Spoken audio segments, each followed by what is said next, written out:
Good afternoon, everyone, and welcome to the Career Conversations panel, Leveraging Your STEM PhD Outside of Academia. This event is part of the Career Conversations series and is co-hosted by the Faculty of Graduate Studies, so we'd like to thank them very much for their partnership in this event. I just wanted to quickly go over the panel format and a few reminders before we get started today. So we will begin with a 1-hour discussion where our moderator will ask our panelists questions about their role and career journey. And in our second hour, we will take questions from our audience. So the Q&A section can be found at the bottom of your screen. Feel free to add any questions into the Q&A section throughout the event. We'll make note of those questions and we'll address them during the second hour. When you do add the questions, please do let us know if your question is directed to all of the panelists or if it's for someone in particular. So just a few reminders before we begin. So any questions related to the today's event, please message me directly, so you can private message me through the chat. For any career related questions or career center related questions, you can either message me or my colleague Susan Pogue, who also has Career Center written in her display name. For any questions related to the Faculty of Graduate Studies, please message Kim McIntyre directly. She's also included FGS in her display name to make it easier for you to locate us. And then last but not least, we will be sharing a survey with you at the end of today's event. It's a very quick survey and we would greatly appreciate your feedback so we can continue to host and improve events like this. So now I would like to introduce you all to our moderator for this afternoon, Carolyn Steele.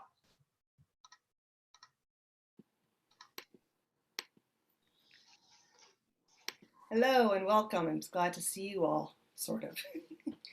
I'm delighted to be able to introduce our panel to you today.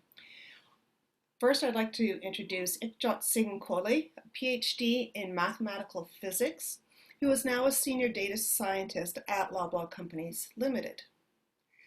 There's also David Cappadocia, who was a Ph.D. in Neuroscience. He's an associate principal at Commercial Effectiveness Services at IQVIA. Cherry Budram has her PhD in chemistry. She's the CEO of CannDelta Inc. And Shervan Vafa has his PhD in economics. He's the senior manager and personal banking strategic analytics at TD.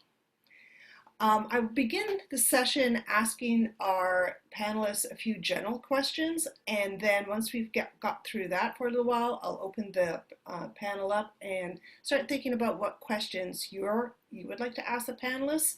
For the second half, if you do have questions, try to frame them in such a way that, that would enable people to apply your question to their circumstances. So try to make it more general than specific. That would be very useful to all of us. Okay, so the first question, panelists, could you please take a couple of minutes to introduce yourselves and basically briefly tell us about your role and your key responsibilities within your organization? We'd be interested to hear how your role, organization, or industry changed during the pandemic. So Ikjyot, let's begin with you. Sure. I'm happy to be back with everyone this year. I'm surprised I was called back given all the controversial things I said last year, but that's okay. I would joke around, of course. But so yeah, just as a background, I did my PhD in mathematical physics here at York in 2014.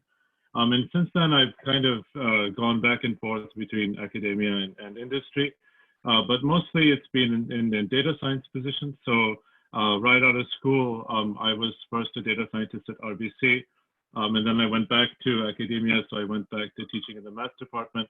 And then after that, I went to Cineplex, and I was at Cineplex for about 2.5 years, and I was the senior data scientist there. So I was running all of the data science stuff for the whole organization, from predicting attendance in movie theaters to predicting sales to optimizing audience experiences and all those things. And then I left Cineplex basically last year, and now I'm at Loblaw.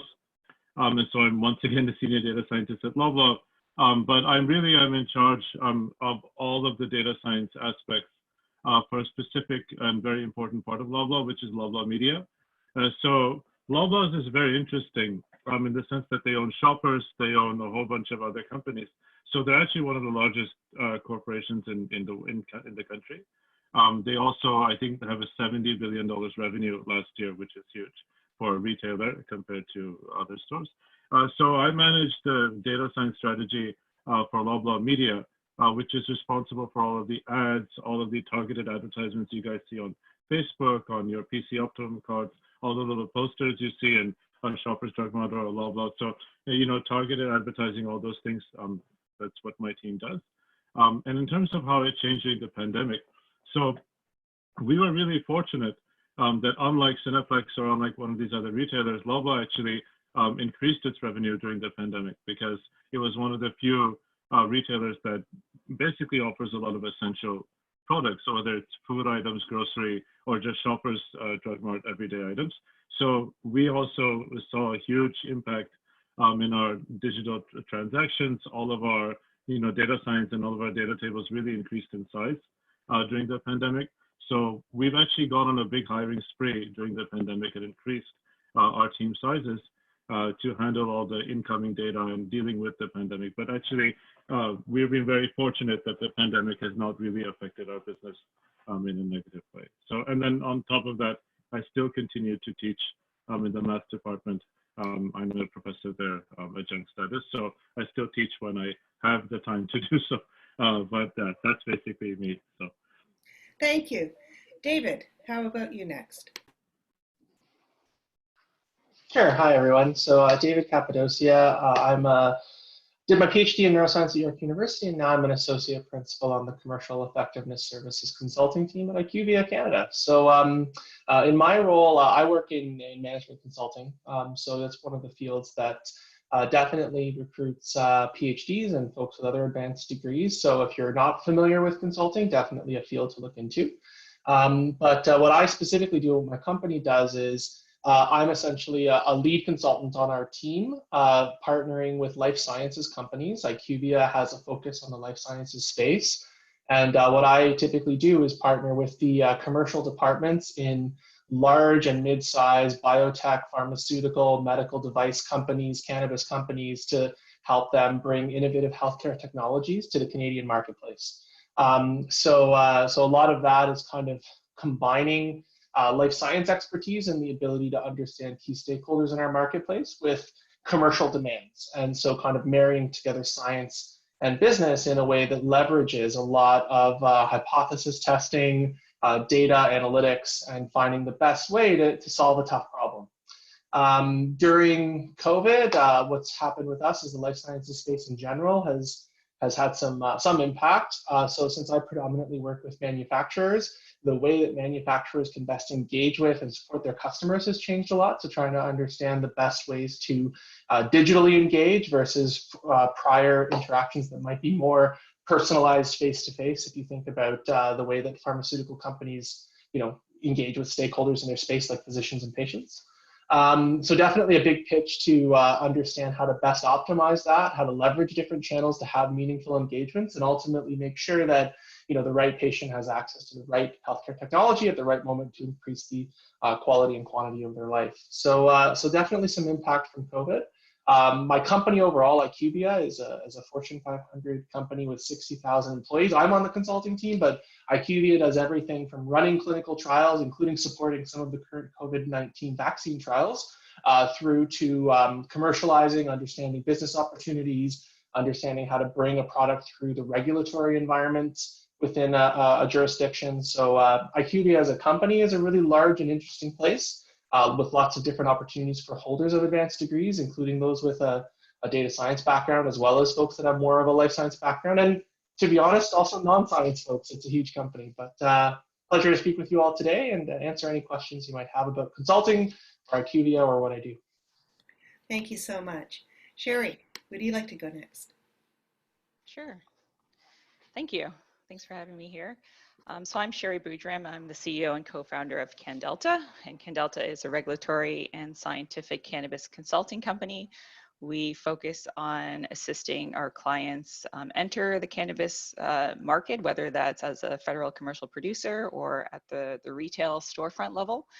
So it's quite diverse in our service offering. So aside from helping with the applications, we help our clients, once they're licensed, navigate the regulatory framework, whether that's assisting with general questions that they might have about how to meet compliance, or assisting with site inspections or audits. We actually work with a number of financial auditing companies like M&P and also the Bank of Montreal to assist with their due diligence inspections in order to grant some of these larger companies like large loans and things like that. So quite diverse. With our retail clients, we also help them through the process, not only in terms of getting their applications approved, but also their entire build out. So this is also applicable for our federal clients as well. So the big commercial operations that you see, we help them design their floor plans, their process flows, standard operating procedures, and actually helping them build out their process, and also assist with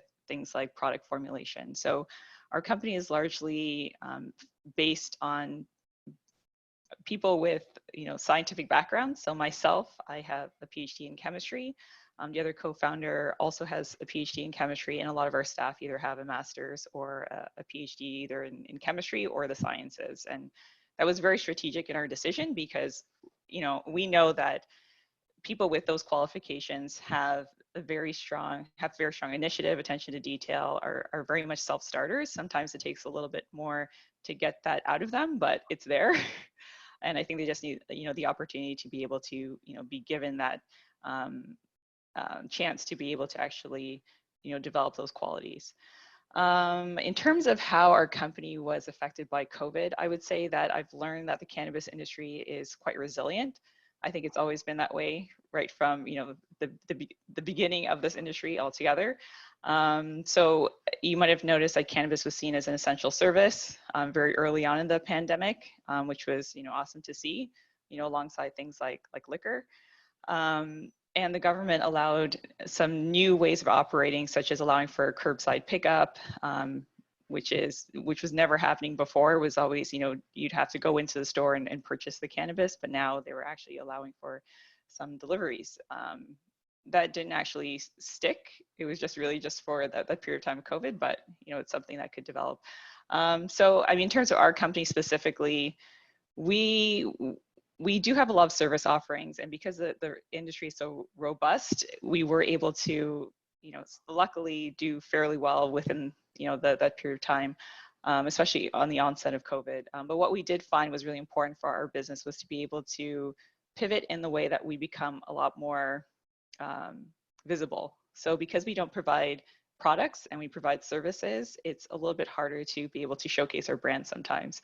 So we thought it was very important to be able to provide things like increased content and strategic partnerships with some of the other companies within the industry that aligned in terms of our values. And we were able to showcase, our services and also able to increase our network, which we found to be very, very important.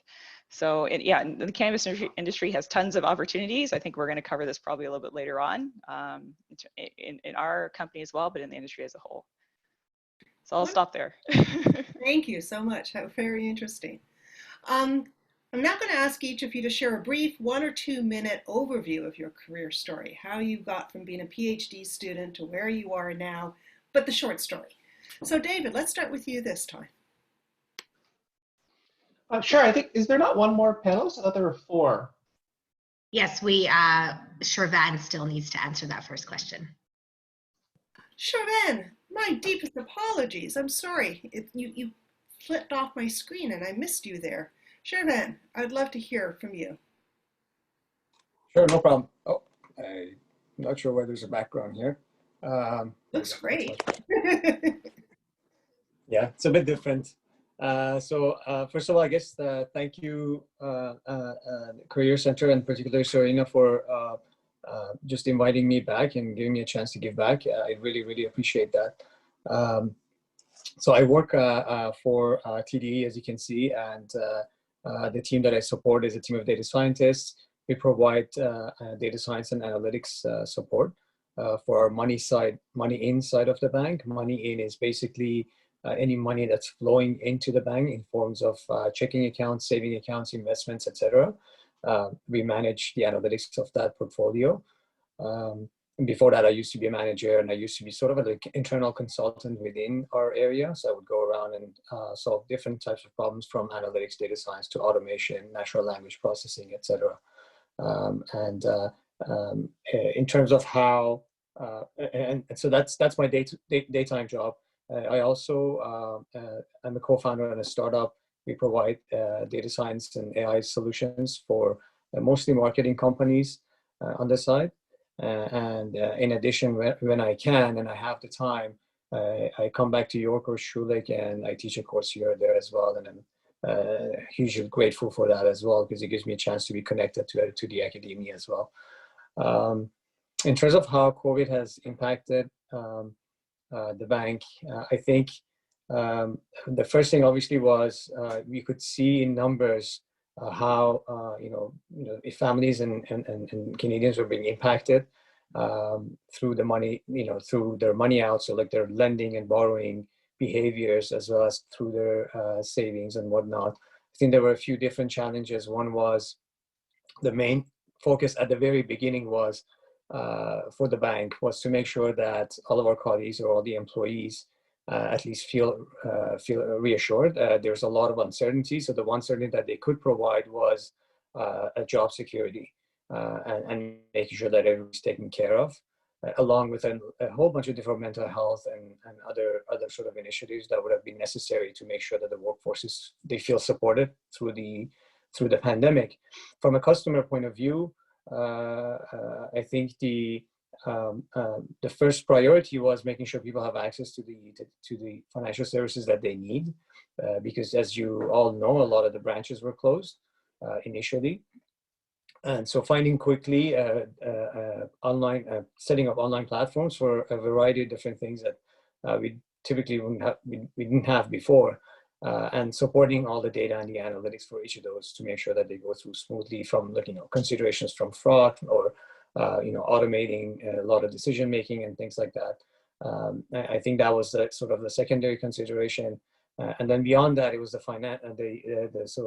financial needs of customers, not necessarily the actual services, but the actual products that they would need.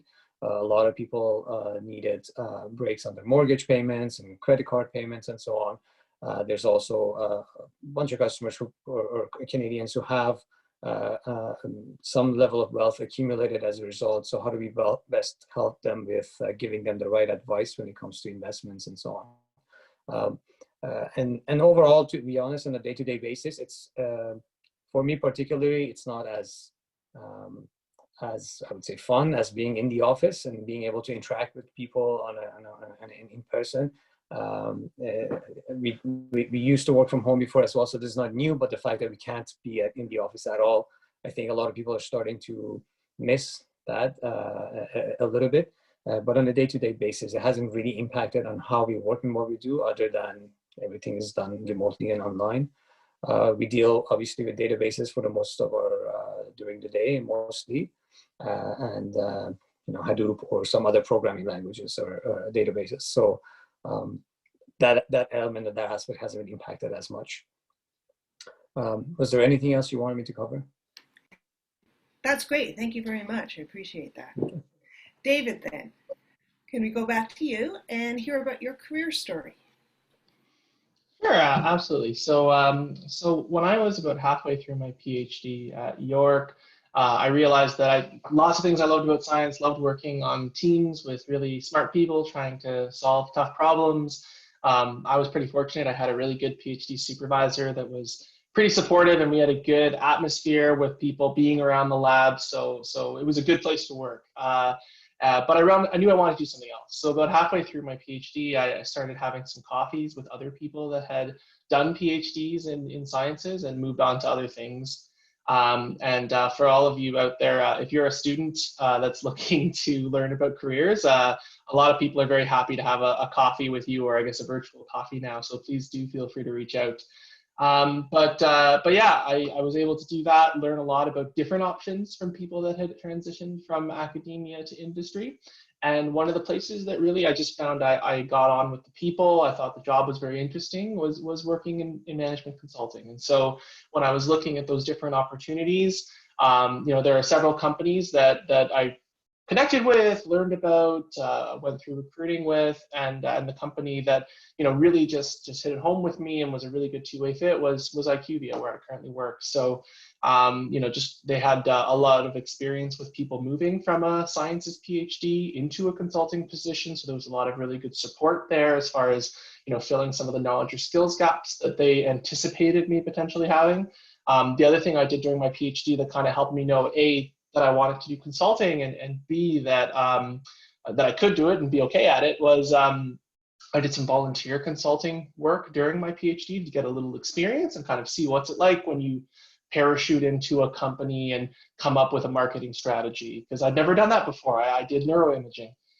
So that was a really good opportunity. And then the other thing I did during my PhD is there's a student group called the Graduate Management Consulting Association that's at lots of universities, including York. And they had a little mini MBA that they ran to kind of fill some knowledge gaps, give some lexicon around business terminology and the way that I could take the analytical problem-solving toolbox and hypothesis testing skill set that I developed as a PhD student and apply that to apply business problems. So those are some different things that I did to kind of start my career journey and end up at IQVIA. And then since then, I started as a consultant. I'm an associate principal now. So just did a lot of projects with clients, helping them understand their competitive position and the best way to move their business forward, and went from executing projects, as is typically what happens when you start with consulting, to managing projects and now managing clients and client engagements. So there's been some good progression there and a lot of opportunity for growth, and it's been a lot of fun. So I've enjoyed it so far. But as I said, happy to answer more specific questions later, but that just gives you a little bit of a taste of kind of my experience to date.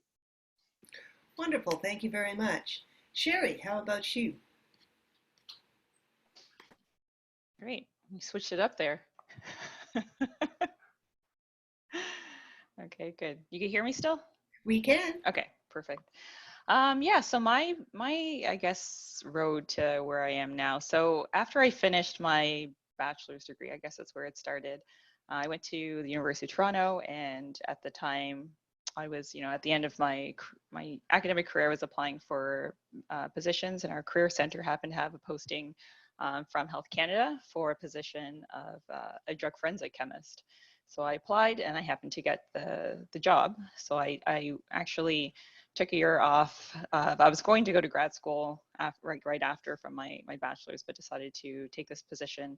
I was essentially analyzing cannabis that was confiscated by police, just doing the analysis, preparing the certificate of analysis, and testifying in court as expert witness. So I did that for a year and then decided that I really did want to complete my graduate studies. So I applied to York University, and it had the intent of just doing a master's degree. But my project was going really well and we were about to publish. So my supervisor convinced me to stay longer. So I stayed and completed my PhD. I think around the ending of that time, I was still curious about going back to government. I actually really enjoyed working for government and didn't completely rule it out. So, I mean, personality-wise, I thought that it fit me pretty well. So when I finished my PhD, I actually still had a lot of contacts back from where I was working before. So I happened to get another position there, but a higher level position just based on my background. And it was for a senior level position. Still analyzing drugs, but it was for hard drugs like methamphetamine and heroin. So that required a higher skill level. So again, did that for a year and then wanted to really get out of the lab. And I was really interested in policy at the time. So I happened to have an opportunity presented to me for a position as a project analyst for the Canadian Environmental Assessment Agency. So they're a federal agency, and they assist with reviewing environmental assessments performed for major resource projects. So that would be like mining projects, and our focus was in obviously Northern Ontario. And that's where a lot of the mining, or pretty much all of the mining projects are. So it was a very interesting job because aside from, executing projects with the environmental assessment review, which included things like, water quality and quantity, species at risk, biological habitats. So it was actually quite a diverse range of skill sets that we really had to use for this particular role. But what I really enjoyed was the Aboriginal consultation piece of it, which allowed us to actually go to a lot of these communities, remote communities in Northern Ontario, and present the data and speak to them on how we could mitigate some of these risks to their community and also the things that they care about, like their habitat, and actually incorporate it into the environmental plan. So I did that for a year in that role, and then I was promoted to project manager. So I was actually leading the projects and facilitating all of the intersectional meetings with all the levels of government and with the proponent as well. So that was quite a neat role and unexpected, I guess, from my background. After that particular role, I always really liked working with controlled substances and working with that type of policy. It was just very dynamic in terms of where it touches in the supply chain and I guess in the industry. So there was a posting for a position as a senior compliance and enforcement officer, which really catered to my policy side as well as the analytical side. So they did require experience with, lab experience with controlled drugs, and also knowledge of things like, legislation and how to interpret legislation. So I did get that position, and I worked as a senior compliance and enforcement officer in the medical cannabis program for about 3 years. And during that time, the cannabis legislation changed quite a bit. So it is quite diverse, and you'll notice that the new regulations came out in 2018. But before that, there were a couple other iterations of the regulations, which I was able to work under. And so while I was at Health Canada after about 3 years, I had the opportunity to kind of jump out of government, which a lot of people really enjoy because it's a very comfortable position. There's really good benefits, well, in terms of pension. But it's because it's something it's a very structured role and very structured position. And if you're someone who really likes being innovative and coming up with new ideas and leading projects, it could be a little bit challenging just because there's so much bureaucracy. And that part of it I didn't really enjoy too much. So I did always have the thought of, okay, what would I do if I left government, stepped out? So I was presented with an opportunity to actually leave government and work in the private industry for a company. It was a US-based company, and they were involved in the brand name assessment portion for new drug submissions for pharmaceutical drug products. So it's a component of the entire dossier. So I got hired on to lead the Canadian office, and I worked with basically all the pharmaceutical companies in Ontario and in Quebec, helping them with the environmental assessment portion of the new product application prior to their product approval. So in that role, I had that great opportunity to work with pharmaceutical drugs and in that regulated market. But at the same time, when I left Health Canada, I started to get contacted by a lot of the licensed producers. So I guess to speak a little bit more about what I did at Health Canada, I was an inspector essentially. It was a fancy name for a senior inspector, and we inspected all of the licensed producers that were licensed by Health Canada to make sure that they're compliant with the regulations and under their license. So when I left that role, I was contacted by a lot of producers that I used to inspect, and they were asking for some help with compliance. So I began kind of consulting on the side in my spare time, and it started to get busy enough that I had to make a choice between fully committing to consulting or working with my current employer. And I made the decision to leave that position and start consulting fully. And again, it started to become, the workload started to become larger than I could contain. So I started CannDelta with another colleague of mine who actually went to York University also. And we started CannDelta. And from there, that was about 3 years ago. So we, from that time when it was just the two of us, we built out the team to, we're about a team of 11 now.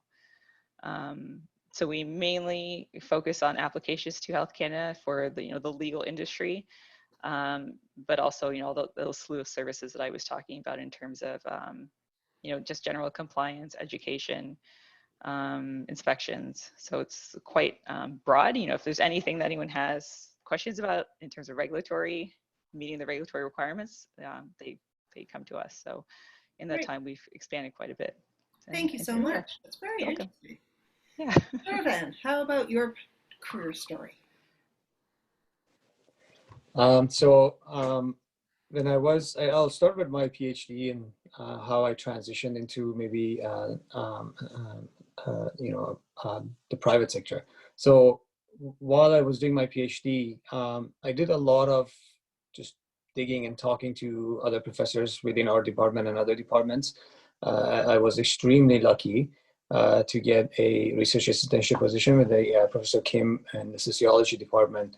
That allowed me to get access to census data in StatsCan's Research Data Center and be able to do some modeling there using data on migrations.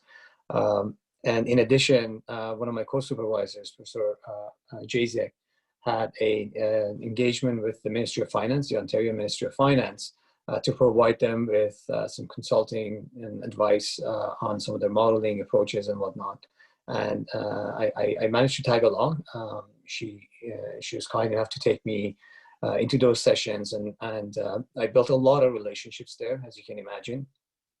And I maintained those relationships after. So long before I was ready to defend my thesis, I started to look for a job because at that point I knew that I didn't want to stay in academia.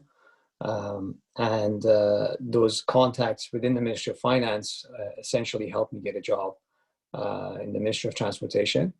I did a lot of econometric modeling there. So all the modeling work that I'd done and the experience with census data, all of that all of a sudden came to life. It became a hot commodity, very much in demand. Once I'd done my gig in the government, I started to look around for something a little bit different. And I had quite a few different options, given just mainly because of the experiences I had. And this was like literally maybe less than a year after I had gotten that job in the government. Which kind of highlights for you the importance of doing whatever you can while you're doing your PhD. If you're planning to move into the private sector, to get as much experience as you can that's relevant to your field. Naturally, I mean, I was doing economics, so it was natural for me to do some econometrics modeling and things like that. But whatever your field is, any experience you can get, whether it's paid or not, you'd be surprised how much it could help you for that first job, at least, first or second job. From there, I moved to the non-for-profit sector, doing kind of similar work, lots of modeling. I slowly got into data science, which essentially was the same thing, but different types of models and algorithms instead of being more heavily vetted in statistics. And after that, I joined the bank. So I've tried basically the public sector, non-for-profit, as well as the private sector. And while at the bank, the main reason I joined there was, they do have really good development opportunities and leadership opportunities where you can move up. But I think what I probably would highlight the most through all of that is, I think it's that sense of curiosity to wanting to know and learn more, and that interest that you can have in people that probably helped me along that journey more than anything else. Just reaching out, keeping in touch, and understanding what people are working on, what their pain points are.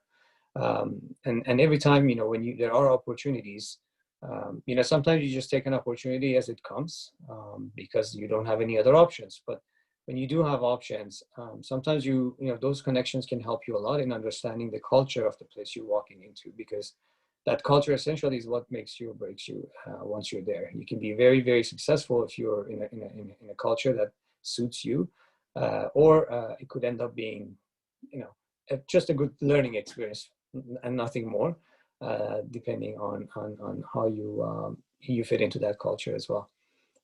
But essentially, I think moving out of the graduate school. It's with a graduate degree. It is sometimes there's biases that you have to fight. You go into interviews and you go into places, and the assumption is like, you know, this person has a PhD. They're probably very technical. They're not very good with communication skills and all of that. So when you talk to people and you're aware of, you know, what those biases could be, then you go in prepared with a strategy to address those head on right in that interview sort of. So I think those are some of the things that kind of helped me along that journey from when I was at school. Thank you so much. Ikjyot. Yes. So, your story. I admittedly, as people around me know, I'm a pretty naive guy, maybe, but I was pretty naive while I was in graduate school. And my vision for my future was always just to stay in research and to stay in academia. But what happened, so as I said, like my background was in a PhD in math and physics, but specifically dynamical systems and general relativity. And what happened was I was very fortunate that I actually finished my PhD in record time. I finished it in 3 years. And the reason I did that was because I published 5 original papers in very high level journals, and they were all kind of fundamental contributions to general relativity and Einstein's relativity theory. And those publications, actually what happened was they started to attract a lot of attention from various people in academia and also industry. And as I was graduating, this was around 2014, I started to get recruited through LinkedIn and through a lot of other places from various people. Like my first recruitment was very heavily done by Goldman Sachs in New York to be a quant analyst there. And then that led to a lot of other companies in New York and California.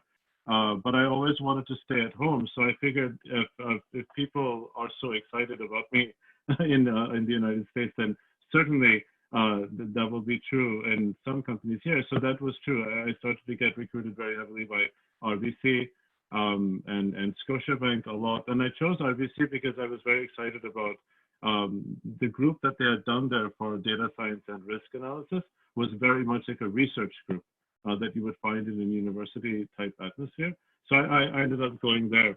And every academic or every industry position I've chosen, whether it's been at Cineplex and now at Loblaw, I've always looked for that kind of academic type research where people concentrate more on, I can just do my work. I don't have to interface with like the business politics so much. But that's really how it started. So, you know, my kind of interest is in anything mathematics. So if I can, whether that's in finance or whether that's in engineering, I even did some work with Nissan in California when they were launching their autonomous cars. So I did some work there. Anything that involves kind of mathematics or engineering physics, like sign me up for it. I'll be the first one there. And with my background, I just started to seeing a lot of applications to doing anything to do with data or mathematical modeling. And that's really how it kind of transitioned from one to the other. But I always have had a very deep interest to always stay in academia. So I still research, still publish papers. I still am quite active in the math department. But that's really my journey. It was just, I wouldn't say I did anything in particular. I was mostly nudged in that direction. And also being an Indian person, it's very difficult to explain to your mother and father what is exactly that you do when you're doing research when you're not getting paid. So if they are finding out that you're getting calls from, you know, big companies that want to pay you to do work, it's very difficult to say to them, no, I'm not going to do that. So I was basically nudged in that direction, but I'm very happy to have been in that direction. So. That's very helpful. Thank you, Ikjyot. So the next question. In your opinion, and David, you spoke to this a little bit already, but feel free to expand on it and the others expand as well. In your opinion, what part did networking play in your career journey? And what recommendations in terms of tools, tips, or resources do you have on how PhD students can network in your field or other fields? And what are some of the do's and don'ts you have for networking that you want PhDs to know? So this time, let's begin with Sherry. Sure. Okay, let me put my camera on. Okay. So yeah, I would say that networking is a pretty integral part. Less so at the beginning of my career, mainly not because it wasn't important, but because I think when you're starting your career, you don't always know who you are. You can't really translate that in an effective way when you're trying to showcase your abilities and why they should help you. And I think that that's really hard at first, right? So I would say not in the beginning. The beginning, I really relied on my resume just to kind of get me through the door, and just you know, thinking that someone will think that my PhD is worth something. And it's true. It is. I think that having a PhD really allowed me to have a lot of the opportunities that I do, because I don't need to explain why I should be listened to or why my opinion matters. And I think you don't realize that all the time, but it does kind of, you know, give you that edge over other people sometimes that you could leverage. You're certified intelligent, I guess. So yeah, so I mean, from that point, I think when I got more industry experience, then I was able to realize really where I fit in and where my niche could potentially be, and who I should be contacting to actually network with. And that did give me, you know, provided me with not necessarily opportunities, but maybe just some tips on you know, how to leverage my career, or how to really anything, you know, how to streamline my resume, how to, you know, where I should, I guess, and to some extent where I should apply to, or even have somebody look at you and try to help you to really realize what your potential strengths are. And sometimes it's hard for you to assess on your own, and sometimes you need an outsider to really tell you what that could potentially be. Now that I have my own company, it's very important, because you know, we need to make sure that we have a pipeline of business. So it's important to always, you know who your network is, reach out, and to not be afraid to do that. And that allows things like strategic partnerships when you're trying to actually, you know, foster a new business. In terms of what is, I think, do's and don'ts, I would say do network. And always be polite, I think. You know, at times there are a lot of, you know, there are some people who are, you know, they're trying to network with you, but they could be very pushy with, you know, what they think that you should be giving them. And that's very off-putting for, you know, a lot of people. But I think always just being really, you know, humble about it, and really respecting other people's time when you are networking is really important. So those are the do's, and I guess, yeah, the don'ts would just be the opposite of that. Avoid all the other stuff. Yeah, avoid all the other things. Shervan, are you able to answer this question? Sure, yeah. So so on the networking, I think you asked what role networking played and the recommendations and do's and don'ts. So the networking itself, as I mentioned, I think it was huge for me to get that first job specifically. You know, without that, I think it would have been fairly difficult. So just keeping in touch and just you know, showing a genuine interest in what people do, and then at the same time sharing your excitement about that field or that particular job. I think those are probably the do's. And you know, you can do that through LinkedIn, or you can just cold email people, get their email addresses, send them a note. And you know, the one don't that I would probably say is not having any expectations. I think that's what drives people away. If you go in with an open mind and with a relaxed attitude of, hey, I'm just here to learn, I'm not expecting anything else from you, I just want to know more about this field, or more about this company or this job and all that, people will be super open. You'd be surprised. And you know, keep in touch. So you know, make sure it's genuine. I'm not asking you to like do something that's not, you know, outside your comfort zone necessarily. But like, one of the things I usually do is, like, with all my old contacts, I reach out to them once or twice a year. I just drop a note, send a text message, send a message on LinkedIn, and say, hey, how you doing? I just want to show you how you know how things are. Sometimes we set up a coffee chat. Just keep in touch genuinely, because you are interested in that person, or you're interested in their well-being, and you want to learn more about what they do. And for my second job, one of my old classmates from when I was doing my master's, He was already working there. So when I reached out to him, and we used to have coffee chats here and there, and then one day he came to me. He's like, "Hey, we have an opening. Would you be interested?" So, don't forget your classmates from school. You would be surprised how far they go in life and where they go, and it's like a free network that you get access to immediately. So I would highly recommend keeping in touch there as well. Maybe even set up events if you can, and bring everybody back for a Zoom call or something like that, and share insights. In terms of other dues, I've seen in our field, at least, a lot of people, they set up, they create like a portfolio, whether it's a website or maybe a blog, or they have like a PDF ready. And they usually, I see people usually share that. And it's like, "Hey, I just wanted to get your opinion. It's like, this is something I put together. What do you think about it? And do you have any recommendations and things I can do," and so on. And I think that really focuses the conversation, because a lot of times you can just reach out and it would not be very super clear to me. It's like, what is it specifically that I can help you with? But if you can focus that conversation and then keep that momentum, keep it going on that particular topic or particular issue, to keep that connection a little bit more meaningful. And people will remember you, and they will be more willing to help, in my opinion. Those are some of the things that come to mind for me. That's very helpful. Thank you so much. No Ikjyot. I'm sorry, I missed the question. Could you repeat it? It cut off while I was listening to that. Let me bring it back up again. Sure. In your opinion, what role did networking play in your career journey? And what recommendations in terms of tools or tips or resources do you have on how PhD students can network within your field or other fields? What are some of the do's and don'ts that you have for networking that you want PhDs to know about? Sure, that's a good question. I think in terms of networking, it was mostly done, whatever little was done, as I said, it was done mostly through connections through my supervisors. So I was fortunate because my PhD and master's supervisor, Michael Haslam, who's a professor in the math department here, is a fairly kind of well-connected person in the applied math world.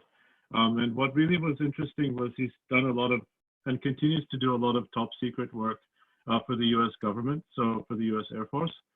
He does a lot of computational engineering work. So I started to get acquainted with some of the people that he is involved in, and that led to industry kind of connections in the applied math world. But my kind of connections or networking circle is big on LinkedIn, but it's small in terms of usefulness. It's always been kind of people just finding my resume or me applying to some position and just really focusing on that PhD thing. I do want to say though that I think one of the traps that PhD students or new graduates get in when they apply for these positions is they often get caught up in doing, I don't want to say useless networking, but networking that is not really beneficial for them. And what happens is that there's a lot of people on LinkedIn that will set up a coffee chat with you or set up a call with you, but you'll find that it doesn't really go anywhere. And I talk to a lot of my students who are in this position, either they're just graduating now or they're about to graduate, and a lot of them have had like 6 or 7 chats with people in like banks or other companies, and what they find is just informal chatting, like it doesn't lead to anything. And that's really frustrating because on one hand, there's a, not desperation, but there's a kind of very deep feeling that you're trying to get a job, especially in today's economy with the pandemic. And then on the other side, you have these people that are giving the impression before they meet you that, yeah, if you talk to us, we can definitely get you a position in this company or this bank or whatever. And it doesn't end up being fruitful. So what I would just kind of warn, people looking for jobs is to make sure that the people you're connecting with in your network or in your circle actually can deliver on either pointing you in the right direction or at least give you something of usefulness. And what I would also say in this regard is that there is a huge number of what are called third-party recruiters on LinkedIn. So these are people that work for recruiting agencies that actually don't have the ability to hire or get you in that position, but they make it sound like they do. And a lot of new graduates get tripped up into getting tricked by these third-party recruiters. And it's like months and months of frustration, and then nothing happens. So I would say that network is very important, but you should, analyze who you're networking with very carefully and make sure that it's a good use of your time and it's not just kind of informal talks, because especially nowadays there's a lot of competition and time is of the essence, and you have to make sure that the people you are networking with are actually kind of worth your valuable time. That's all I would say on that. Wise words of advice. Thank you very much. David, do you have anything to add? Yeah, I'll briefly add a couple of thoughts. I think people have already given some great advice, so I don't have to reinvent the wheel here, but a couple of things I'll mention when it comes to networking is that, first of all, start early.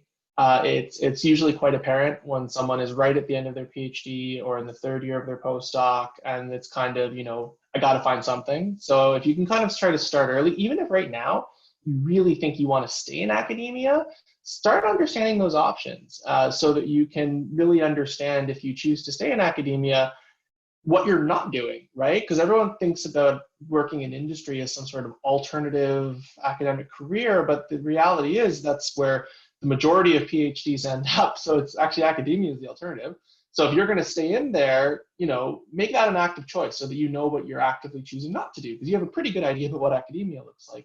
So start early. That way you can build longer relationships, and it's not just when you're searching for the purpose of getting a job in the next 3 to 6 months. So that's definitely something I would say.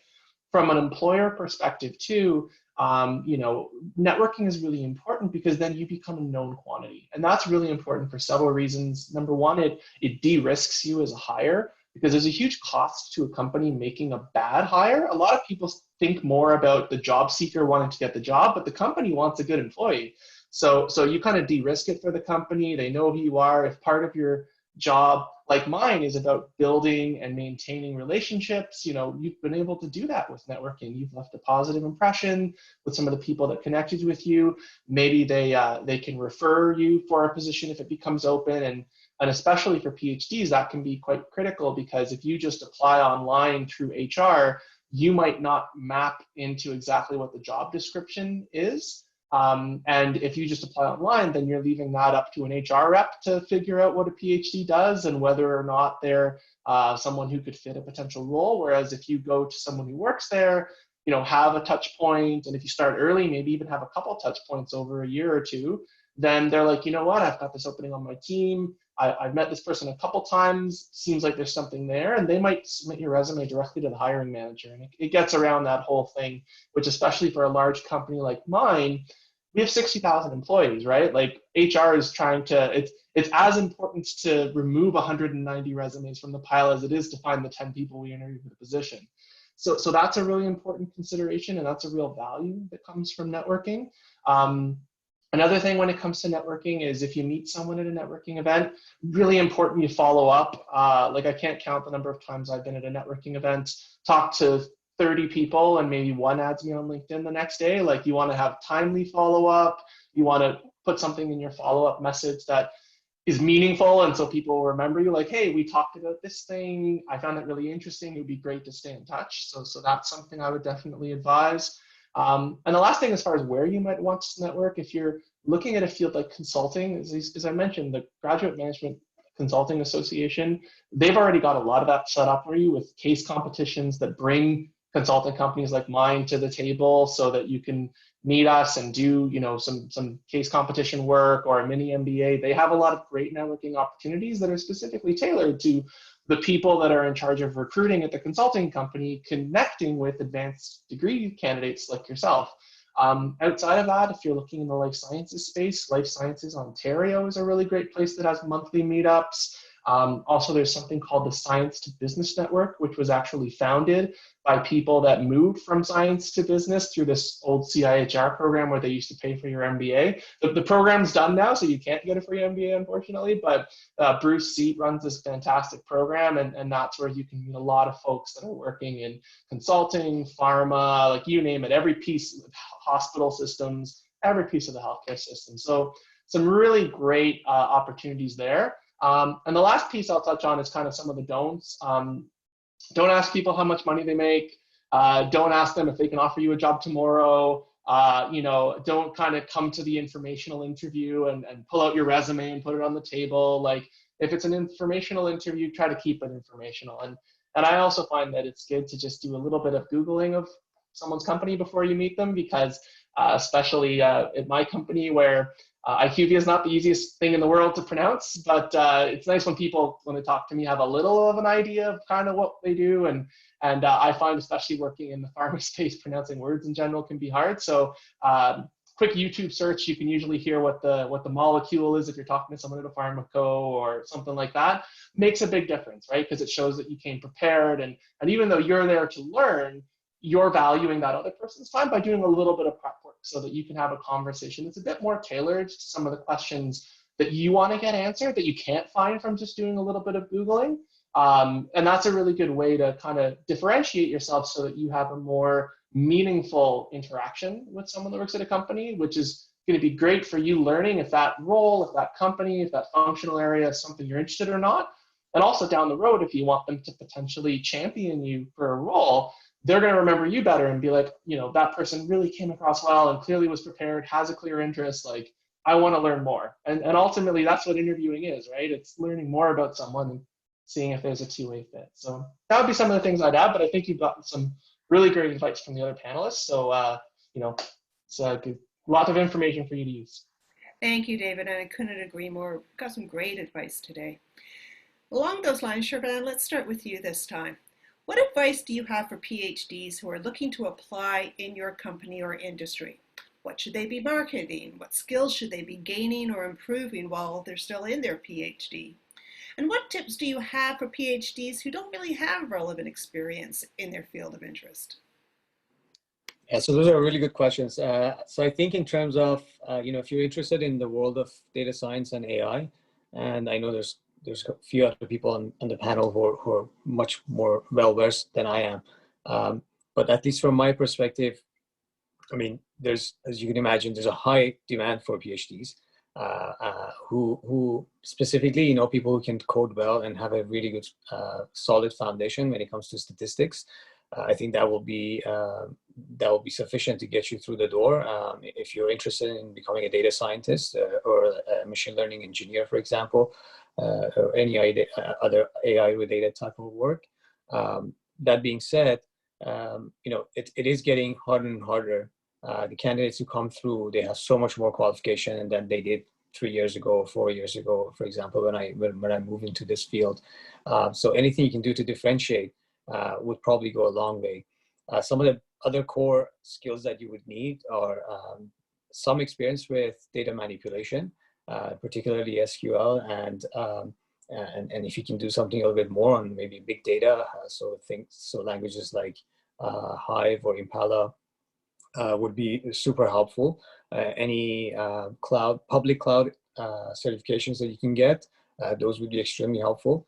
But to be honest, like at the end of the day, when a candidate comes through the door on that interview day, I personally don't look for those things. I mean, chances are you've prepared a little bit or enough to get to that level, so you know how to manipulate data to some extent, and you're comfortable with programming and you understand statistics. Otherwise, you wouldn't be interested in this field to begin with. And I think what I would be looking for is some degree of I don't know how to put it better, but like you want someone who's smart and they can pick things up really fast. Because at the end of the day, these things change. Like when I got into this field, R was a big language and everybody was using R, and then it switched to Python, and then we went to PySpark and Scala, and then now it's evolving. It's ever so evolving. And in terms of algorithms, what was available, forget about 4 years ago, 1 year ago, this year you have a whole new range of algorithms that you have access to. So it's that ability and the capacity to be able to pick up things, and the interest and the enthusiasm or the curiosity to keep up with the changes that are happening in this field at an ever such rapid pace. Other skill sets that are non-technical, I think you probably want to highlight the fact that you can deal with disappointments, you know how to negotiate time management, just generally dealing with difficult situations and prioritization. The soft skills that you would need to get your job done, depending on the job. Some jobs are very much execution focused. So for those kinds of jobs, time management becomes really important, and being able to prioritize your tasks. If you have jobs that are maybe a little more tactical, so less execution focused, then you need a lot more soft skills and communication skills. So being able to highlight those, I think would be super helpful. But if I have to give you one thing that you have to absolutely know, I would probably say Python. Just know how to code in Python and everything, and hopefully you all have stats backgrounds, and the rest will come. Great, thank you. And for the audience, before we go on to the next person, start posting your questions in the Q&A, because we're coming to the point where we'll be opening it up to all of you. And this would be a good time to start populating your questions into the question and answer link at the bottom of your screen. Ikjyot. Yeah, I would mostly, as usual, echo what Shervan was saying. We're both in kind of similar positions. Yeah, I would certainly, I think it depends. Like, if you want to be a data scientist, there's multiple things that are involved in data scientists. So there are people that do just data visualization that are in data science groups. There are people that do data engineering that are in data science teams. There are people that are pure kind of mathematical data scientists like me that do all the algorithmic work. So it depends on what aspect of data science you want to do. But in general, yeah, I always look for, when I'm hiring or when we're hiring, people with the technical skill set. So, master's degree and above, ideally a PhD, but master's degree and above in one of the STEM subjects. So engineering, mathematics, physics, economics, whatever. But something that's quantitative, something that demonstrates you've done some significant work with data in the past, either in your study. I don't put too much emphasis on experience. And the reason is that, as Shervan was saying, that the industry keeps changing. So, 3 years ago, 4 years ago, everybody was talking about big data and everything. Everybody was trying to learn Hadoop. Everybody was trying to learn all these languages like Hive and Pig. And now nobody cares about those things. Now it's all about quote unquote AI. And now it's about what you can do in deep learning and all these things. And even in languages like, yeah, R was popular. We still prominently use R. There are a number of companies that still use R, but we're using Python, we're using PySpark. But now we're even looking for people to adapt to a new language, which is called Julia.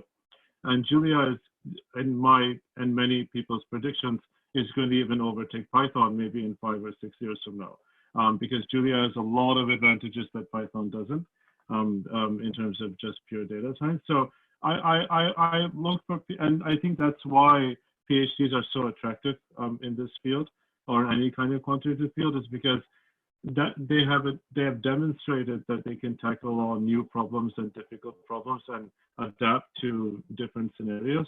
And that's really what the advantage is of hiring somebody like that. So looking for somebody that, is just a smart person, but also a person that is easy to get along with, affable, those typical kind of social qualities as well. But yeah, somebody that can just demonstrate that he or she can solve difficult problems and think about, because also the caveat here is not every problem has a solution, and rarely in business is there a good solution for any of the problems that you're dealing with, because often data science is, but it depends also on the company, I would say, that, it doesn't, data science is not done in a vacuum. Like in Loblaw, for example, the data science teams are connected to the front-facing parts of the business. So whether it's media, whether it's marketing, whether that's the storefront salespeople. So a lot of what you do in data science, in some sense, is dictated by what the business needs are. So even having somebody that's able to kind of interface with that and adapt to that, that's really, really important as well. But yeah, I would echo a lot of what Shervan was saying. That's very helpful. David. Yeah, no, that's fantastic advice. And I think that when it comes to thinking about transitioning from academia to industry, there's kind of two main ways I would think about those types of roles. And I think that Shervan and Ikjyot have done a fantastic job speaking about a role that's going to build on the technical skills and expertise that you've developed as someone doing a STEM PhD. And at my company, we have a huge data science department, and everything they said echoes 100% for what you would need to do to land a position in our data science team. There's also a good number of roles in industry that are going to look more at your transferable skills and your larger domain expertise. And that's kind of the type of role that I have, where you know, what I do, like the job I have is the type of job that's often filled by people with MBAs, not just PhDs. And so it's more than about having good analytical problem solving skills, the ability to take on a tough problem and drive yourself to an answer, which is something that you definitely have to do to finish a PhD. I think that some of the other points that Ikjyot made totally ring true about being smart, being willing to work on difficult problems, being easy to get on with, because ultimately you spend as much time with your working family as your regular one. So people want to have someone that they're going to look forward to spending, you know, call it 40 to 60 hours a week with, depending on the week. But I also think a point that Shervan raised that's really important is differentiation. You know, there are a lot of resumes for jobs, just period. And it's not just a COVID thing, it's an always thing. And like I'm one of the people that's in charge of recruiting for our Canadian consulting team. And I can tell you that if I get 100 PhD resumes, 92 of them look very similar. And so trying to find out ways to differentiate yourself when it comes to you know, your skills and really mapping your skill set to the job that you're applying to, and not just having kind of a generic resume, generic cover letter, like taking the time to really speak to how you can fulfill the job requirements of the position you're applying to is absolutely critical. And that's especially true when you're looking to a job where you can't just cite your publication record, your technical programming skills, algorithms you might be familiar with. Like, it's really about showing people that you are a good fit, that your experience is transferable, that you bring skills and expertise that will be value added. And that's also where, if you're looking for a job similar to the one that I'm in, where a lot of what I do is combine the ability to work with data scientists with the ability to work with marketers that are very non-technical, and kind of being able to be that, you know, conduit that goes between the two and sees how we can use artificial intelligence and machine learning to solve a very pertinent business problem. That's one of the things that I know I found really valuable to leverage, because the lab I did my PhD in, it was a neuroscience lab. So I had people that were doing computational modeling of brains in the same lab as me as people that were doing psychology PhDs. And so by being part of a really diverse lab, you know, I'm not an expert at those things, but I can speak those things and try to understand when those things can be applied and when they can't be, when it comes to certain statistical assumptions for models. So that was one of the things that in my current job is really valuable, because it allows me to talk to someone in the marketing department, but also work with someone who's a data scientist with a PhD and say, hey, how can we figure out a way to solve this problem that's going to satisfy the marketing director, because ultimately that's the person that's going to, you know, implement our strategy. So I think those are some things that I would bring up. The other thing I'd bring up as well is oftentimes there are specific formats for specific types of positions when it comes to your resume. So for consulting, for example, there's a very specific one-page resume and cover letter that's expected from applicants. And again, stuff you can Google. The other thing that's important for consulting is that part of the interview process is case interviews. So that's where you can train to do case interviews. There's a lot of fantastic resources for that you can find online, but essentially it's taking the analytical problem solving toolbox that you've developed as a graduate student and applying that to business problems and learning just some basic frameworks you can use. But important to note, when folks are interviewing for a consulting role, someone with a PhD, they're not looking for someone that's just going to recycle MBA frameworks. They're looking for someone who's going to think a little bit outside the box, because if they want someone that's just going to, you know, do the equivalent of what you would do in an MBA strategy course, they're going to hire someone from an MBA. So they want to see that you have that ability to think outside the box, do things a little bit differently, come up with a novel solution, and kind of take what you've learned from practicing some case interviews and take that as a starting point, but kind of make it your own. So that'd be some advice that I'd have, but really, as I said, when you're thinking about the best way to position yourself, differentiate yourself, and apply for any role, I think it's quite critical to really understand if that role is going to be really leveraging your technical expertise, in which case there's one strategy you want to use versus something that's going to leverage more of your transferable skill sets, where you might want to differentiate yourself in a different way to show your transferable skills. Terrific. Thank you so much. And I'm going to go to Sherry for her response in just a sec, but this is a chance now to start posting those questions, because right after Sherry responds, we'll be opening it up to the floor. So Sherry, we've heard about technical skills. We've heard about people skills. In the cannabis industry, how does this play out? I would say a lot of what my fellow panelists have mentioned would apply. I think that's pretty applicable across the board for any industry. The cannabis industry is quite interesting in that it's a very new industry. I started back in the industry in, I guess, what year was that now? The years have gone by so fast. 2005, so 15 years ago. But that was when it was just mainly personal production was being authorized by Health Canada. In terms of the commercial industry, that only started in 2013. So it's only been 7 years. So it's a very young industry compared to, things like, pharma or even tobacco or liquor. So because of that, there's a lot of opportunity for a lot of tangential positions, like anything ancillary that you wouldn't even think of, like, security systems, HVAC, record keeping software. Like, it's literally anything you think of, it could probably be applicable. But I guess some opportunities that, that are very prevalent in the industry that would be, I guess, applicable for our discussion now are things around quality. So there is a large need, just because of the way the regulations were written, for having quality level product to really differentiate it from the illicit market. So it's very important for a lot of these cannabis companies to hire staff that have a strong quality background. So quality assurance, things like, maybe even quality control, some understanding of regulations. So if there's any way that you feel like you can leverage what and even when you're working in the lab, there's a lot of quality checks that you do put into your project that you don't always think of it maybe in that way. But again, I think our panelists were talking about having some transferable skills and trying to figure out how you can leverage what into practice, into the industry. And I think that's a really important step, to really take the time to be able to do that and align your skills very closely with the positions that are out there. Again, I won't go, I guess, too far into that, since our panelists already talked to that as well. So let's see, what else did I want to cover? I guess in terms of like tips of what the PhD students can do is to really understand the industry that you're getting into.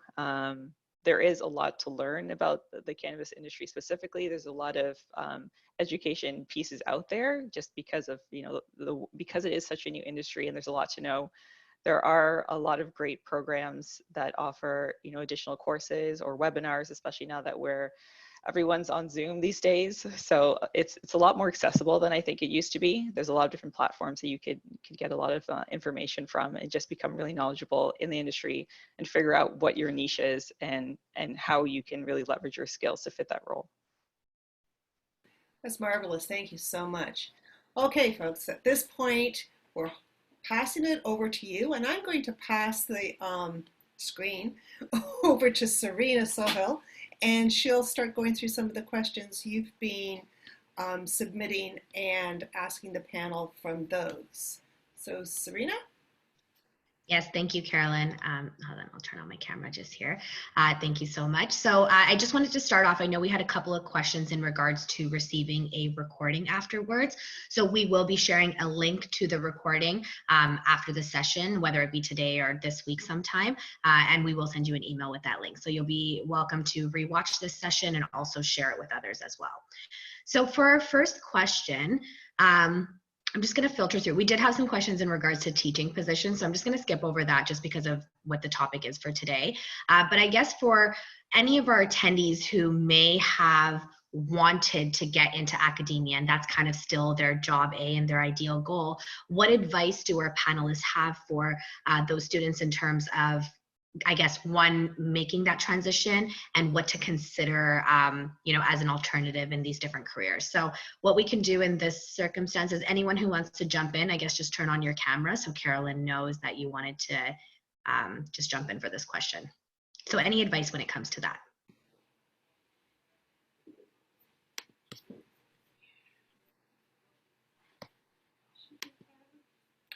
So To academic positions in particular? Yeah, so the question, sorry, I tried to summarize it as best as I could. So the question is more just for those who may still be looking for teaching positions, but there's no positions available. What advice do we have for them when trying to consider, you know, what else is out there? It's a good question. It's a question that we all ask when we go to industry and then want to run back to academia. But I think that it depends. So there's different types of teaching positions. So there's full professorships or kind of tenure track professorships that are always few and far between. They're quite difficult to get, even for people that have done the full route of postdocs and many publications. It's just because there's so few positions for general kind of tenure track professor positions in general. It's pretty difficult to get hired unless you're willing to wait it out. Like I know some people that just after doing their 4th or 5th postdoc, like at the age of 44, 43 years old, just got their first assistant professorship. So people that are getting those types of professorships are typically doing 3, 4, 5, even 6 postdocs at various universities. So like in England, I know one person that started his PhD in Cambridge in England, then went and did his postdoc in South Africa, then moved to South America, and 10 years later, finally got a tenure track position at UFC in the physics department.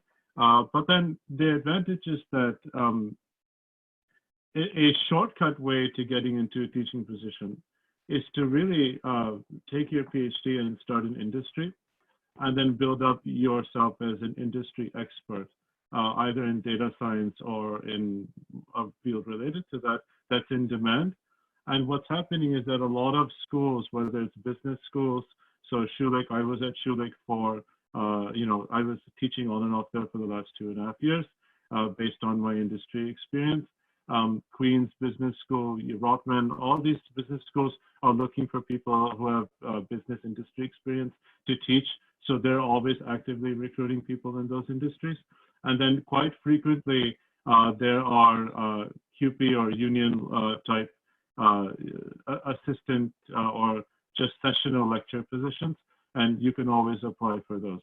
So it really depends. But in terms of if you're not willing to wait it out for the 10, 11 years that you have to, in terms of multiple postdocs and all the kind of tenure track stuff, then the shortcut seems to be nowadays, which is very common. Almost every one of my colleagues who's in data science has taught either in a sessional lecturer position in the math department, stats department, or in a business school very, very frequently. So that would be my kind of take on that.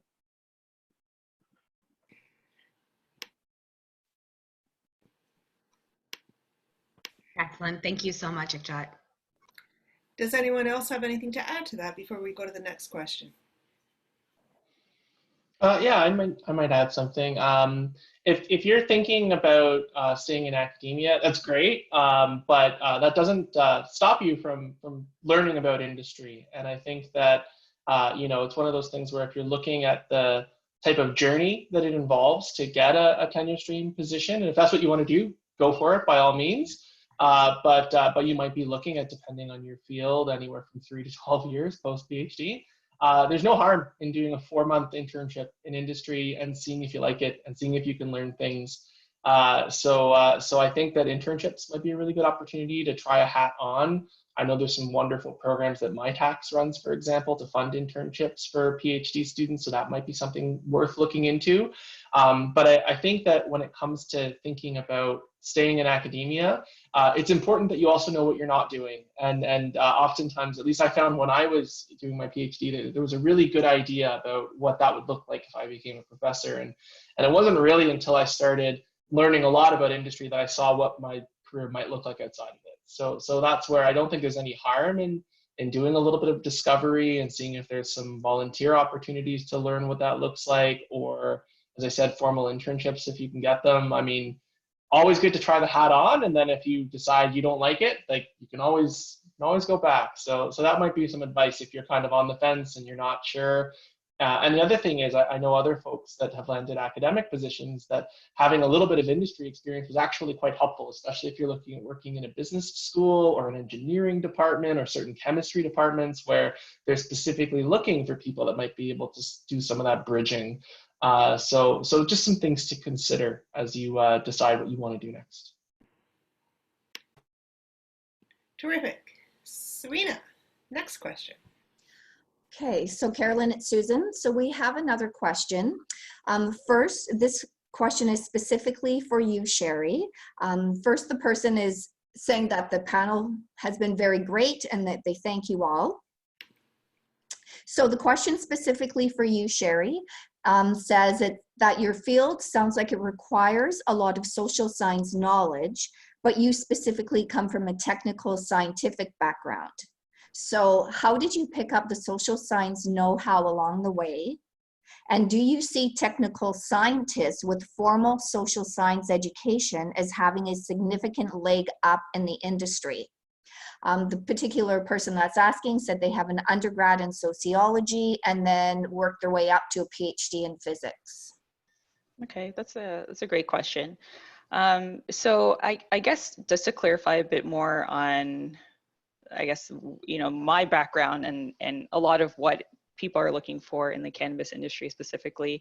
The science aspect of it is definitely, I think, very important for the industry, just in terms of a lot of what is kind of coming out in the market now are a lot of new cannabis products. So things like product formulation has become very important, and quality assurance. So that does lend to a scientific background. Where I guess the policy piece comes in, I think that's where you're linking the social science aspect to, is really just because the industry it's a regulated industry, and everything that's done within the industry has to be compliant with the regulations. So the regulation that I'm speaking about specifically would be the cannabis regulations and the Cannabis Act.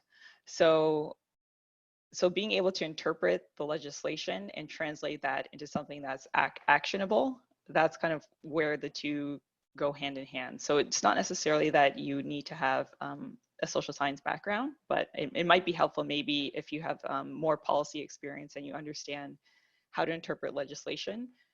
That would be particularly useful. But in linking that to having a scientific, more technical background. So my background is in chemistry.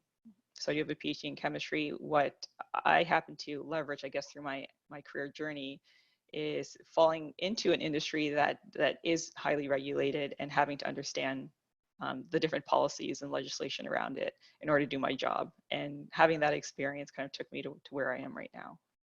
So I hope that kind of clarifies that a little bit. It certainly does. Thank you so much. Next question. So our next question is government jobs versus private industry. So difference in quality of work for someone who loves academia or R&D.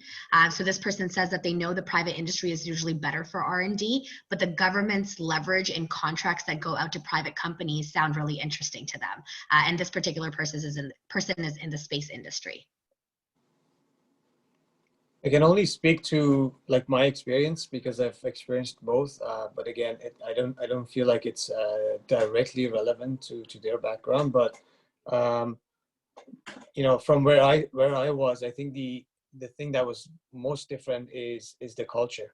I mean, on the one hand, you're trying to provide services where it's really hard to gauge demand, and you know, you run into certain processes and cultures that are very, very different than you would have in the private sector. I think that the pace is also different because every little thing you have to do in the government impacts so many people. And so every decision that needs to be made, it needs to be well thought out. There needs to be care and time, and there needs to be lots of considerations. And so there's a very clear difference in pace as well. But in terms of the quality of the work, I felt that there was equal appetite in creating, top class, for example, for my industry, top class insights, and having facts and numbers speak as much as it's possible, again, because in the public sector you have a lot more stakeholders at different levels, whereas in the private sector it's only that company and the business, and rarely do you have external stakeholders you need to get involved with. So there are some clear differences, but I think in terms of the expectations and then the intentions, I think that's probably where there was a lot of overlap. Sherry, you've done both. Do you have anything to add? Yeah, I would turn my camera on.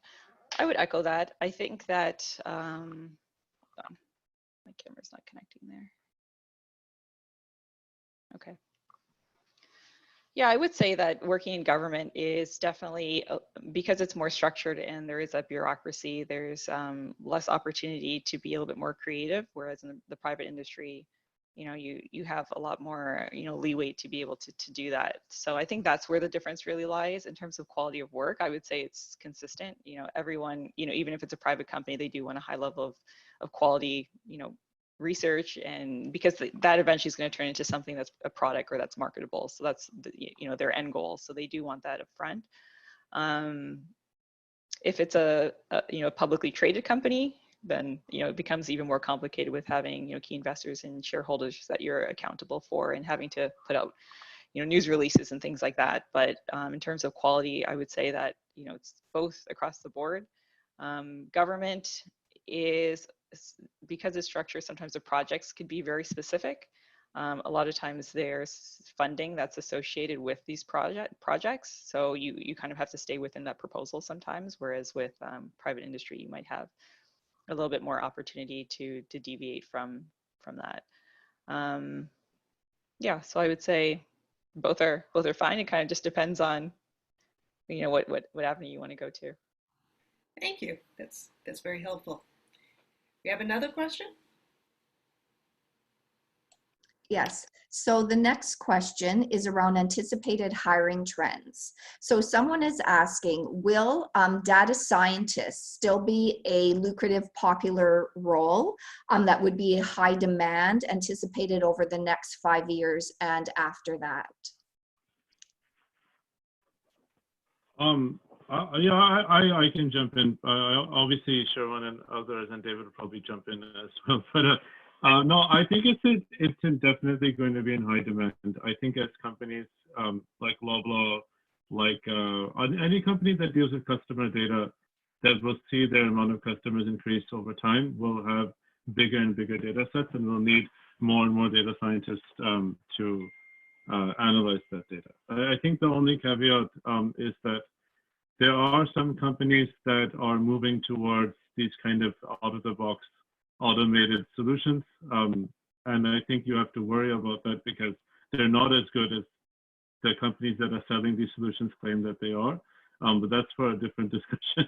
But I do think that you have to be careful in which aspect of which specific data science industry you want to go into. So, there are companies that are popping up left and right that claim to do AI or data science, but won't be relevant maybe a year from now even because of the volatile nature of the startups.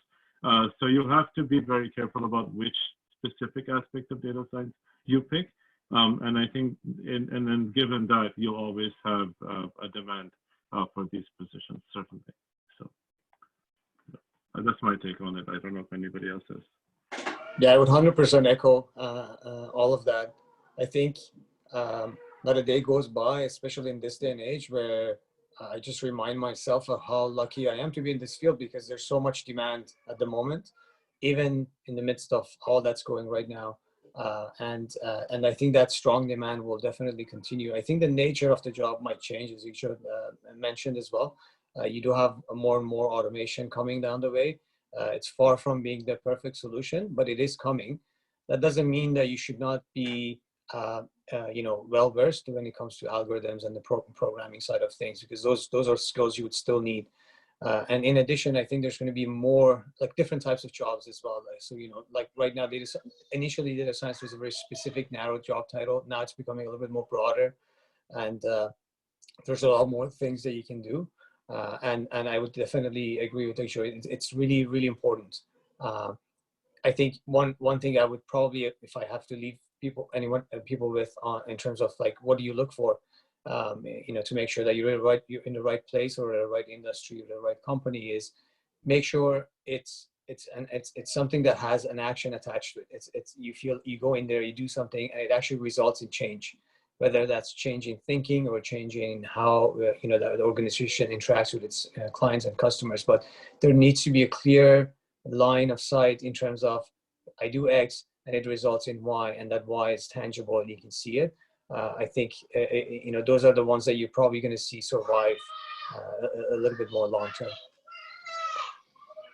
Yeah, and the only thing I'll add here, echoing everything, is as I said, I work for a big Fortune 500 publicly traded company, and our tagline is the human data science company. So clearly our stakeholders think there's a future in that. So it's definitely something where when you can derive insights from data that can't be seen with more superficial or traditional analyses, I think there's value there for sure.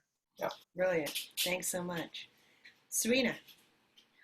So for our next question, our attendee asked, in general, and sorry, Shervan, I know that you already responded to this question, so thank you so much. So perhaps you can repeat what you said, because I thought the advice that you gave was excellent. And if we can also hear from our other panelists. So in general, when applying for any jobs in industry, how does one overcome the issue of being overqualified for junior positions and underqualified for senior positions? So who'd like to take that one first? Yeah, so I think the answer I gave very, very briefly is that, being overqualified or underqualified, I think is a different challenge. But I think being overqualified, you probably want to focus both in your resume and the interview on the transferable skills. Especially if you have a PhD, I have no doubt that you're brilliant, right? And there's so many things that that may not necessarily be applied on that job. So don't focus on the extras that you have, but focus on the overlap as much as you can. And again, going back to the bias and just trying to have a strategy when you go in to address the bias that's there in terms of some of the soft skills and other skills that are required. And the last thing I would say is, like, if you really feel a job is you're super overqualified for a job, is that really something you want to do? I know it depends on your life circumstances and your needs. Sometimes you don't have a choice, but when you do, you might want to step back and consider and say, if you do take this job, it might be helping you now, but I think in the long run, it's just going to delay your career development. So just something to consider as well. Anyone else? Yeah, I would agree that's something that you'd have to weigh to see if it is something that you're truly invested in. But I would also say that sometimes it's still a good opportunity to kind of get your foot into the door, and then once you're there, they'll recognize that you are probably overqualified and that you could actually move up a lot faster than, say, someone who was actually truly at that junior level, and they would kind of just have to kind of stay there a lot longer. So it's a good opportunity to take advantage of that, and then leverage it once you're in the door. And don't forget that once you're in those conversations and you do have the opportunity to even have an interview, and you're getting closer to even being given an offer, that you can potentially negotiate even things like your salary. So I know it's a little bit hard sometimes because you're sure you don't really want to burn that bridge, but it's interesting. I was on a panel a couple of weeks ago, and it was focused on women in cannabis, and the conversation was about the differences in hiring and how men often get paid a lot more than women. And the hiring manager actually realized, by doing just an internal exercise of how they were actually issuing these bonuses, they realized that oftentimes men would negotiate their salaries, whereas women just wouldn't. They would just wait until it was presented to them and offered to them when they had a performance review. And then they realized that there were actually a lot of people in their company that were at manager levels that were getting paid lower, that were women that were getting paid lower than the men that were actually reporting to them. So and it's just, it's just something that's kind of, the way women are or systemic. So just something to remember for the women who are listening. Don't be afraid to, get what's yours sometimes. I'm so glad you brought that up. Thank you so much, Sherry. David, do you have anything to add? I'll also build on that too. I remember when I used to chat with, I guess, ex-Dean Crow, she's a Queens now, but there was something she told me that a man will apply to a job if they're 60% qualified, whereas a woman might need to be 90% qualified through the job description. So just be aware of that stat, apply for things, right? Like it's really important. But yeah, I think when it comes to thinking about applying for jobs, sorry, I caught that fact and I forgot the actual question. I know I had something to add. If you could just remind me really quickly. Serena? Whoops, there you go. Oh, sorry about that. Sorry, so the question? Yeah. Oh, I think it was, sorry, I lost it here as well. Give me 1 second. I can jump. Overqualified, I got it. Yeah. I remembered it now.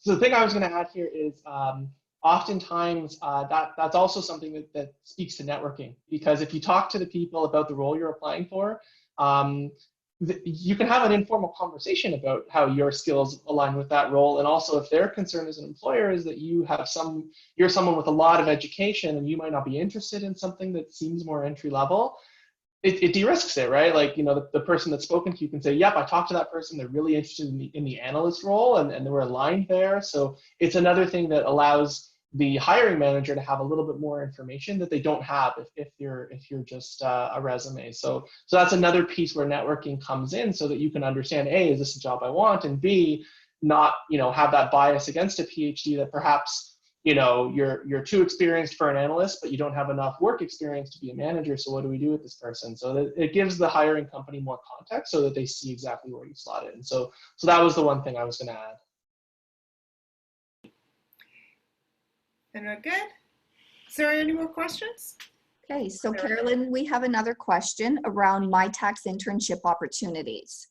So someone is asking, would you please explain more about MyTax internships opportunities and how we can apply for them?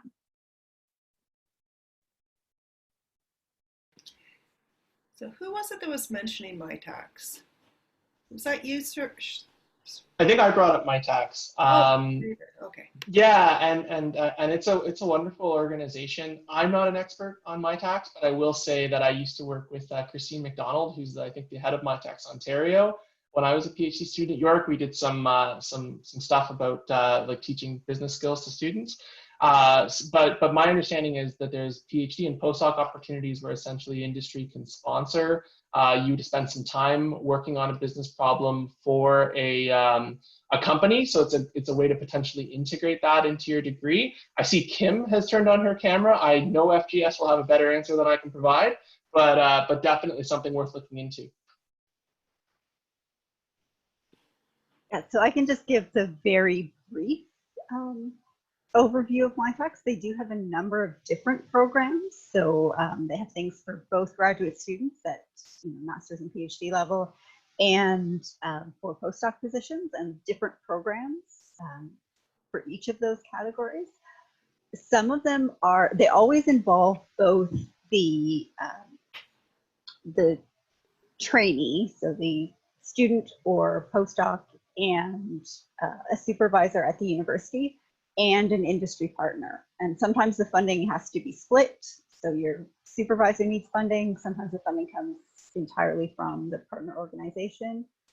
And then there's a process internally at the university for how you have to apply for those things.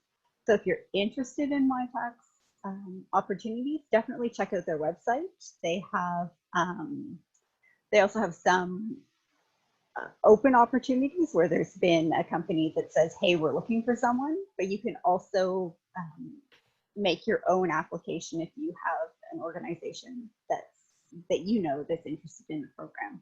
So have a look at their website and the different options that are available, and you can always contact FGS for information about specific programs, if that's what you're thinking about. Okay, great. Serena, is there anything else?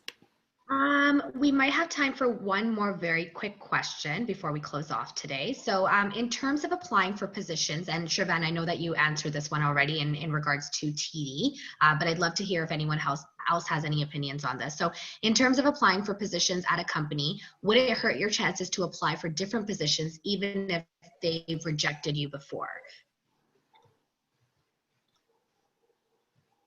So who feels that they can take that one on? I can take it on with Great, respect thank to you. certainly companies I've worked at before in Loblaw now. I don't think it hurts your chances at all. I think especially in bigger corporations, the HR and the recruiters, and there's so many different people doing data science that honestly, the chances of a person remembering somebody that applied in a different group is so unlikely. It won't hurt your chances at all. And sometimes if you get rejected the first time, it's just maybe because of one small thing, like lack of experience or something that you're missing, and maybe then you have that the next time. So it's actually better. Like, you shouldn't say, oh, take that as a discouraging point. I think that's silly to do that. That's good to know. Does anyone else have an opinion on this? Yeah, I'll just quickly clarify. So, you know, I think our practice is that normally when we have a candidate, we look to see what other job types they've applied to. So you find people who are applying to data analyst jobs as well as machine learning engineering jobs. So if you find a candidate is all over the place in terms of the type of jobs they apply, it does reduce the credibility in terms of, you know, how interested are you actually in this position, or are you just blanket applying it to any sort of a job so that you can get in, which, I mean, in a lot of cases, I sympathize and I understand. But from our perspective, you know, you're adding someone to the team, you want to make sure it's a strong addition. That might be a consideration. In terms of applying to the same role, same team, so if we get someone who applies to our team and they reapply 6 months from now, we would automatically not consider them. Normally, we try and hold them out for a year. And I think, if I'm not mistaken, that's typically an industry best practice. Most companies advise you to wait for a year before you reapply to the same job within the same team. It's good to know. Yeah, I would agree with that gap, but I not instantly reply, but I don't think it hurts your chances if you wait some time and apply later. Sort of as a corollary question with that, is it ever the case, do you find that a person who applies, they may not be the strongest candidate for that particular position, but nonetheless they have an impressive profile? Do the HR people in your companies ever hold on to that or suggest that person for a different job than the one that they applied for later on? Is that something that happens? So maybe I can speak to that. The answer is a little, at my company at least. Like, if someone applies to our consulting team and they're not the right fit, and there's another role that we're kind of recruiting for that is in another department where we think they might have some really good experience, that does happen. But I would say more typically with experienced hires, not with people coming off of campus. And I would say the only time that might happen is, for example, we have 2 consulting teams. So if someone has a really strong epidemiology background, we might pitch them over to the real world solutions team. But typically, yeah, it's more experienced candidates where that comes, where you're like, this person clearly has a lot of skills and experience that are really valuable to the company, and they're looking. So let's see if there's a fit, is what I've seen at least. Yes, I would agree. I think HR generally probably doesn't, as far as I know. But I think so. The way we do hiring is we maintain a pipeline of candidates, and that does a couple of things for us. But one of them is that when we do have candidates in there which we don't have positions for, other teams reach out to us and then we share them. So internally, there's sort of an informal network that the profiles go through. And the other thing I would add is that when we do come across a candidate who's a superstar, and then you know you just can't pass on that candidate, even if you don't have the exact right job at the moment, we still probably make the effort to bring them on board, and then we'll figure out how we want to utilize and develop them as well. That's heartening. Great. Anyone else?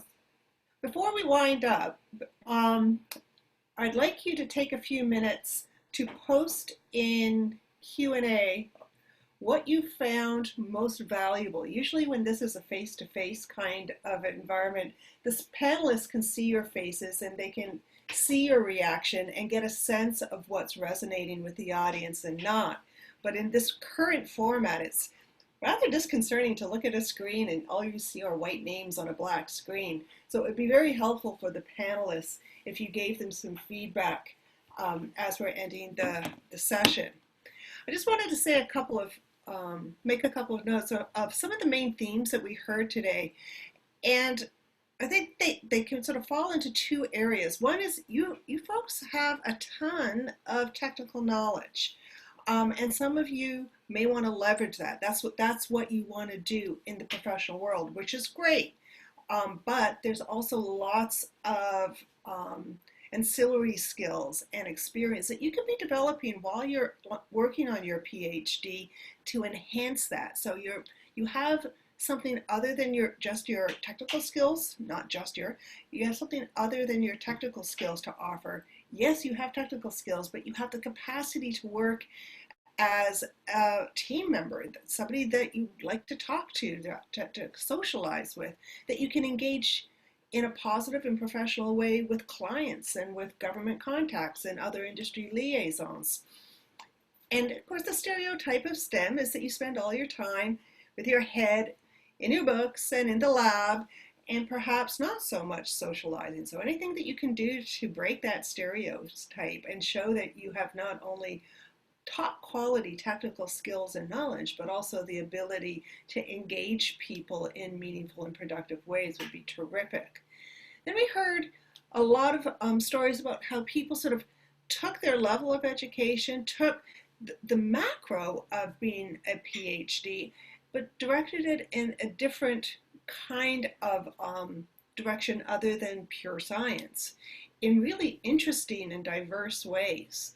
So I think that the takeaway from that is, yes, you've trained deeply in one field, but how you've been trained to think, how you've been trained to ask questions, and how you've been trained to solve problems is highly desirable in a world that is constantly changing, when we're facing challenges that we've never had to face as a species before. So people who have the quality of skill and the ability to do what you do have never been more valuable than they are now. But it just takes a few tweaks to make sure that you're able to show that to other people, and that you can demonstrate that you are aware of what's going on in the world, and you do have other interests in what's happening in the lab, and that you're excited about the way that opportunities are opening up and the landscape is beginning to shift, and you're able to articulate what it is that you bring to that. These are all things that you can begin working on while you're still working on your PhD. I want to thank our panelists. They've done a tremendous job sharing their stories, sharing their experiences. These are people who were just like you not so very long ago, and they're in very diverse and very interesting and satisfying careers, and any one of them could be you. So thank you, panelists. You've opened up possibilities for our listeners. You've helped them see that there's so much more to them than just what's on their degree when they graduate, and that there is, even during pandemics, a wealth of opportunity for people with their skills, their knowledge, their ability, and their potential. I can't thank you enough for joining us today. I don't know. There's usually an emoji for clapping in Zoom. I don't know if this particular version is there, but on behalf of all the students who heard you today, thank you, thank you, thank you. And I wish you all a safe and healthy term. Okay, this brings our session to an end, and I thank you all for joining us. Thank you, Carolyn. And just a friendly reminder to everyone to just add your final thoughts into the Q&A about what you found most valuable from today's session. Thank you.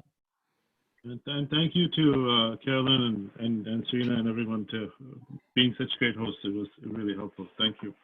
Yeah, thanks so much. Thanks, everyone. Thank you.